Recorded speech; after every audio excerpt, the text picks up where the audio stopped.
Good morning everyone, welcome back to sign to classes. आज फिर से आप लोगों के बीच में नया वीडियो लेकर उपस्थित हूँ। आज क्लास 12 का चैप्टर 3 करंट इलेक्ट्रिसिटी के इंपॉर्टेंट ऑब्जेक्टिव और सब्जेक्टिव क्वेश्चन के टॉपिक को डिस्कस करने वाले कि कौन सा ऑब्जेक्टिव कौन सा सब्जेक्टिव कहां से पूछा जाता है चैप्टर से। ये वेरी वेरी इंपॉर्टेंट वीडियो होने वाला है। इस वीडियो को बिल्कुल भी स्किप ना करें, वीडियो में मेरे साथ लास्ट तक बने रहे। और हाँ, चैनल में कोई नए तो चैनल को सब्सक्राइब कर ले, घंटी के बेल आइकन को प्रेस कर ले, जिससे कोई भी नया वीडियो आए सबसे पहले आपको देखने मिले। देर ना करते हुए टॉपिक को शुरू करते हैं। करंट इलेक्ट्रिसिटी का फर्स्ट टॉपिक है इलेक्ट्रिक करंट। इलेक्ट्रिक करंट कभी कभी पूछ लिया गया है 1 मार्क्स का, व्हाट इज इलेक्ट्रिक करंट या डिफाइन इलेक्ट्रिक करंट। तो इलेक्ट्रिक करंट को आई से डिनोट करते हैं और आई बराबर होता है Q बाई टी। टाइम से डिवाइड किए हैं उसको रेट ऑफ बोला जाता है। करंट के लिए चार्ज फ्लो होना चाहिए, तो rate of flow of charge through a conductor is called electric current. I बराबर Q बाई टी। करंट का यूनिट होता है एम्पियर और करंट को जो भी डिवाइस मेजर करता है उसको बोलते हैं एमीटर। सेकंड टॉपिक है इसका ड्रिफ्ट वेलोसिटी। ड्रिफ्ट वेलोसिटी क्या होता है? इलेक्ट्रॉन जिस भी वेलोसिटी से कंडक्टर के अंदर मूव करता है उसे ड्रिफ्ट वेलोसिटी कहते हैं। ड्रिफ्ट वेलोसिटी को डिनोट करते हैं वी डी से और इसका फाइनल एक्सप्रेशन जो आता है ई बाय एम टाउ। ये ड्रिफ्ट वेलोसिटी का एक्सप्रेशन है। यहाँ पे वी डी हमारा ड्रिफ्ट वेलोसिटी है, ये हमारा चार्ज ऑन इलेक्ट्रॉन है, ये हमारा इलेक्ट्रिक फील्ड है, एम हमारा मास ऑफ इलेक्ट्रॉन है और टाउ हमारा रिलैक्सेशन टाइम है। ये वेरी वेरी इंपॉर्टेंट डेरिवेशन है। यहाँ से क्वेश्चन हर साल पूछा गया है, इसलिए टॉपिक बहुत ही इंपॉर्टेंट होने वाला है 2025 एग्जाम के लिए, इसलिए आप याद रखें ड्रिफ्ट वेलोसिटी के बारे में। थर्ड टॉपिक है relation between drift velocity and electric current. Drift velocity और इलेक्ट्रिक करंट के बीच का रिलेशन है आई बराबर N E A V D. यहाँ से क्वेश्चन पूछा जाता है 3 मार्क्स का कि what is the relation between current and drift velocity. तो करंट एंड ड्रिफ्ट वेलोसिटी का रिलेशन होता है आई बराबर N E A V D. ये 3 मार्क्स का क्वेश्चन बनता है दोस्तों और वेरी वेरी इंपॉर्टेंट टॉपिक भी है। अब आते हैं फोर्थ टॉपिक में करंट डेंसिटी। करंट डेंसिटी को जे से डिनोट करते हैं और जे बराबर होता है आई बाय ए। आई को बोलते हैं इलेक्ट्रिक करंट फ्लोइंग, बीच वाला लाइन को क्या बोलते हैं पर यूनिट, और ए को बोला जाता है cross sectional area of a conductor. Current flowing per unit cross sectional area of a conductor is called current density. ये टॉपिक बहुत ही इंपॉर्टेंट है ऑब्जेक्टिव के लिए। फिफ्थ नंबर टॉपिक है mobility of free electron. Mobility of free electron क्या होता है? इसे डिनोट करते हैं म्यू से और म्यू बराबर होता है V D by E. V D को बोलते हैं drift velocity of free electron per unit electric field applied is called electron mobility या मोबिलिटी ऑफ फ्री इलेक्ट्रॉन। इससे यूनिट पूछ लिया गया है कि मोबिलिटी ऑफ फ्री इलेक्ट्रॉन का यूनिट क्या होता है। तो मोबिलिटी ऑफ फ्री इलेक्ट्रॉन का यूनिट वीडी का क्या होता है? मीटर पर सेकेंड, और इलेक्ट्रिक फील्ड का क्या होता है? वोल्ट पर मीटर। जब इसका कैलकुलेशन करेंगे तो वोल्ट मीटर ऊपर चल जाएगा तो मीटर स्क्वायर, सेकेंड इनवर्स और वोल्ट में भी इनवर्स हो जाएगा। तो volt inverse metre square second inverse ये इसका यूनिट है। और ये कैसा क्वांटिटी है? तो ये स्केलर क्वांटिटी है। तो यहाँ से ऑब्जेक्टिव क्वेश्चन बनता है दोस्तों, what is mobility of free electrons, very short answer में, और ये पूछा जाएगा unit of mobility of free electron. Very very important topic है। नेक्स्ट टॉपिक है ऑम्स लॉ। ऑम्स लॉ क्या होता है कि कंडक्टर से पास होने वाला करंट वोल्टेज के डायरेक्टिव प्रोपोर्शनल होता है। मतलब भी डायरेक्टिव प्रोपोर्शनल आई, प्रोपोर्शनल को हटाते हैं तो कांस्टेंट एक आता है जिसे हम लोग बोला जाता है रेजिस्टेंस बोलते हैं या इलेक्ट्रिकल रेजिस्टेंस बोला जाता है। तो भी डायरेक्टिव प्रोपोर्शनल आई, ये ओम्स लॉ का डेरिवेशन का स्टेटमेंट है कि वोल्टेज डायरेक्टिव प्रोपोर्शनल हो जाता है करंट का। इस प्रोपोर्शनल को हटाते हैं तो आर आता है, आर को बोलते हैं resistance of a conductor. Ohm's law 2 form में पाया जाता है, एक माइक्रोस्कोपिक फॉर्म में और एक ohms law of first principal बोला जाता है। Ohm's law in microscopic form जो होता है वो जे बराबर सिग्मा ई होता है। जे हमारा करंट डेंसिटी है, सिग्मा इलेक्ट्रिकल कंडक्टिविटी है और ई हमारा इलेक्ट्रिक फील्ड इंटेंसिटी है। ये रिलेशन ड्राइव करने देता है दोस्तों 3 मार्क्स में, और ये वेरी वेरी इंपॉर्टेंट है। 3 मार्क्स में देता है VVI है कि ड्राइव द रिलेशन जे बराबर sigma E, prove the relation J बराबर सिग्मा ई। सिग्मा जे बराबर सिग्मा ई को प्रूव करने देता है, जे बराबर सिग्मा ई को डिराइव करने देता है 3 मार्क्स में। तो ये टॉपिक बहुत ही इंपॉर्टेंट है। और दूसरा वाला टॉपिक है ohms law of first principal. Ohms law of first principal क्या होता है? वी डायरेक्टली प्रोपोर्शनल आई। यहाँ पे क्या है? वी डायरेक्टली प्रोपोर्शनल आई को डिराइव करने बोलता है, किसके through? Deduce ohms law using idea of drift velocity. ये इससे भी question ohms law of first principal का बनता है कि ओम्स लॉ को डिड्यूस करो, किसका कॉन्सेप्ट यूज करके, किसका आइडिया यूज करके? ड्रिफ्ट वेलोसिटी के आइडिया को यूज करके ओम्स लॉ को डिड्यूस करो या proof Ohm's law using the concept of drift velocity, ये भी पूछा जा सकता है। तो इसे पूछने का 3 तरीका है, या तो Ohm's law of first principle, या deduce Ohm's law using idea of drift velocity, या proof Ohm's law using concept of drift velocity. इसे 3 तरीका से पूछा जाता है। और एक होता है Ohm's law in microscopic form, जिसको जे बराबर क्या बोलते हैं, सिग्मा ई। ये 3 मार्क्स का क्वेश्चन है, very very important. Next topic है रेजिस्टेंस। रेजिस्टेंस को इलेक्ट्रिकल अपोजिशन भी बोला जाता है। वैसा इलेक्ट्रिकल अपोजिशन जो कंडक्टर के द्वारा ऑफर हो, उस इलेक्ट्रिकल अपोजिशन को क्या बोला जाता है, रेजिस्टेंस। पूछा जाता है आर बराबर यहां से V बाय आई भी होता है रेजिस्टेंस का फॉर्मूला। पूछा जाता है रेजिस्टेंस किस पे डिपेंड करता है, तो पहला नेचर ऑफ द मटेरियल, दूसरा टेम्परेचर ऑफ द मटेरियल, तीसरा लेंथ ऑफ द कंडक्टर, और चौथा cross sectional area of the conductor.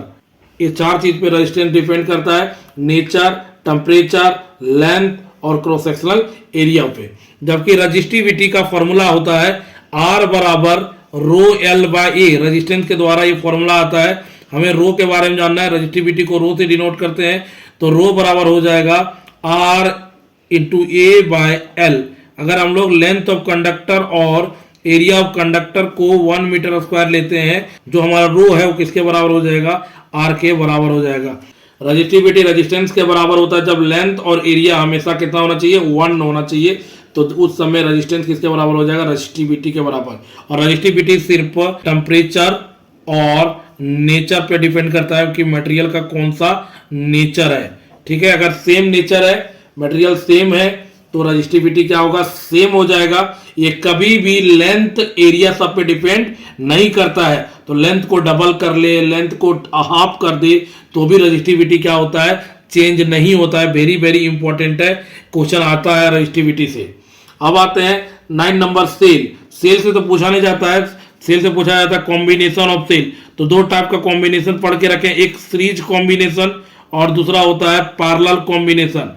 Series combination अभी तक क्वेश्चन पूछा नहीं है, पूछा कहां किया गया, पैरेलल कॉम्बिनेशन से। पैरेलल कॉम्बिनेशन से जो करंट जाएगा, उस करंट का वैल्यू होता है E by M R plus छोटा r। यहां पे ध्यान दे, इधर इस समय E हमारा EMF ऑफ E सेल है, M हमारा क्या है, नंबर ऑफ सेल है, R हमारा एक्सटर्नल रेजिस्टेंस है, छोटा r हमारा क्या है, internal resistance of a cell है। तो पैरेलल का वेरी वेरी इंपॉर्टेंट है, डिराइव करने के लिए आया हुआ है एग्जाम में। अब आता है क्वेश्चन नंबर 10 में, EMF वर्सेस TPD।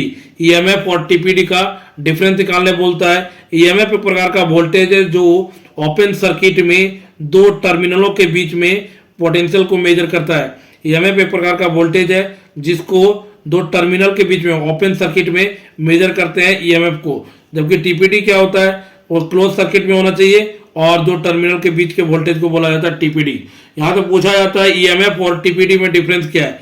EMF और TPD के बीच का रिलेशन जो आता है E बराबर V प्लस IR। 2024 का मॉडल सेट का क्वेश्चन है, तो उम्मीद करते हैं इस बार आ जाए। और क्वेश्चन एक और पूछा जाता है, EMF और TPD में क्या क्या डिफरेंस है। तो EMF में जो पहला डिफरेंस आता है, ये ओपन सर्किट में मेजर किया जाता है वोल्टेज, TPD को क्लोज सर्किट में मेजर किया जाता है। अगर ये ओपन सर्किट में तो इससे मैक्सिमम वोल्टेज मिलता है और TPD से मिनिमम वोल्टेज मिलता है। EMF को पोटेंशियोमेट्रिक मेथड से फाइंड करते हैं, TPD को वोल्टमीटर से फाइंड करते हैं। ये वेरी वेरी इंपॉर्टेंट टॉपिक है। अब आता है internal resistance of a cell. मतलब सेल के अंदर 2 प्लेट पाया जाता है, प्लेटों के द्वारा जो भी रेजिस्टेंस ऑफर होगा, उस रेजिस्टेंस को बोला जाता है internal resistance of a cell. Internal resistance of a cell कौन कौन सा फैक्टर पे डिपेंड करता है, ये वेरी वेरी इंपॉर्टेंट है 3 मार्क्स के लिए। पूछा जाता है what is a internal resistance of cell. तो वैसा इलेक्ट्रिकल ऑपोजिशन जो सेल के टर्मिनलों के बीच ऑफर हो, उसको बोलते हैं internal resistance of a cell. इसके इंटरनल रेजिस्टेंस ऑफ सेल कौन कौन सा फैक्टर पे डिपेंड करता है, तो internal resistance of cell temperature पे डिपेंड करता है, इलेक्ट्रोलाइट के नेचर पे डिपेंड करता है। ठीक है, अब आते हैं नेक्स्ट टॉपिक की तरफ। नेक्स्ट टॉपिक है Kirchhoff law. Kirchhoff law 2 type में पाया गया है। फर्स्ट लॉ को बोलते हैं KCL, जिसे किरचॉफ करंट लॉ भी बोला जाता है, और सेकंड लॉ को बोलते हैं KVL, Kirchhoff voltage law. KCL क्या बोलता है कि सर्किट में आने वाला करंट जितना अंदर आएगा उतना ही करंट बाहर जाएगा। मतलब टोटल करंट जो समेशन आई वो किसके बराबर हो जाएगा, 0 के बराबर। और कोई सर्किट में जितना भी पोटेंशियल डिफरेंस रहेगा उसका जोड़ समेशन भी बराबर ये भी कितना आ जाएगा, 0 आ जाएगा। मतलब total current meeting at A point remains always 0 और total potential difference in A complete loop remains always 0 हो जाता है। ये हमारा केसीएल और केवीएल का स्टेटमेंट है। केसीएल को किरचॉफ से करंट लॉ बनता है और करंट किससे बनता है, चार्ज से। तो ये कंजर्वेशन ऑफ चार्ज को फॉलो करता है। ये किसको फॉलो करता है, कंजर्वेशन ऑफ चार्ज को फॉलो करता है। और यहां से अगर जाता है केवीएल में, तो केवीएल में क्या है, ये समेशन भी बराबर 0। इसका मतलब net potential difference in A complete loop remains always 0 और ये फॉलो करता है कंजर्वेशन ऑफ एनर्जी को। ये कंजर्वेशन ऑफ एनर्जी को फॉलो करता है। अब आता है केवीएल और केसीएल का एप्लीकेशन। उनमें से एक एप्लीकेशन है Wheatstone bridge. Wheatstone bridge very very important topic है करंट इलेक्ट्रिसिटी का। ये क्वेश्चन 5 मार्क्स का लगभग हर साल पूछा गया है। व्हीटस्टोन ब्रिज से ऑब्जेक्टिव क्वेश्चन भी डिस्कस होता है। तो व्हीटस्टोन ब्रिज क्या करता है, एक डिवाइस है जो मेजर करता है अननोन रेजिस्टेंस को। एक्स हमारा अननोन रेजिस्टेंस है, वो मेजर करता है R2 into R3 bye R1। मतलब अननोन रेजिस्टेंस को कैलकुलेट कर रहा है किसके टर्म में, जो गिवन रेजिस्टेंस और एडजस्टेबल रेजिस्टेंस होता है उसके टर्म में। यहाँ पे ध्यान दे थोड़ा सा, जब भी इस प्रकार से इक्वेशन आता है तो इसको बोला जाता है नल मेथड। क्या बोला जाएगा, नल मेथड। तो हमेशा याद रखे, जब भी व्हीटस्टोन ब्रिज को पूछा जाएगा कौन सा मेथड है, तो नल मेथड। नल मेथड होने के कारण ये एक्यूरेट रेजिस्टेंस को मेजर कर पाता है। तीसरा, जब ब्रिज तेरा बैलेंस रहेगा तो बैटरी और गैल्वेनोमीटर के स्थान को चेंज करेंगे, प्लेस को चेंज करेंगे, तो गैल्वेनोमीटर के डिफ्लेक्शन में कोई भी चेंज नहीं पाया जाएगा, क्योंकि गैल्वेनोमीटर से कोई भी करंट ब्रिज बैलेंस के समय नहीं जाएगा। ये वेरी वेरी इंपॉर्टेंट है। और तीसरा पूछता है व्हीटस्टोन ब्रिज मोस्ट सेंसिटिव क्यों है। तो व्हीटस्टोन ब्रिज याद रखे तभी सेंसिटिव होगा जब चारों रेजिस्टेंस का वैल्यू क्या होना चाहिए, इक्वल होना चाहिए। चारों रेजिस्टेंस का वैल्यू अगर इक्वल हो जाए तो उस समय ब्रिज हमारा क्या होगा, बैलेंस होगा। ये वेरी वेरी इंपॉर्टेंट टॉपिक है, इसलिए ये क्वेश्चन 5 मार्क्स के लिए वेरी वेरी इंपॉर्टेंट है। तो उम्मीद करते हैं आपको अच्छे से समझ आ गया होगा करंट इलेक्ट्रिसिटी का कौन सा टॉपिक इंपॉर्टेंट है, कौन सा टॉपिक इंपॉर्टेंट नहीं है। ठीक है, आई होप आपको अगर वीडियो अच्छा लगा तो वीडियो को लाइक कर दीजिएगा और चैनल को सब्सक्राइब कर वीडियो को शेयर कर दीजिए।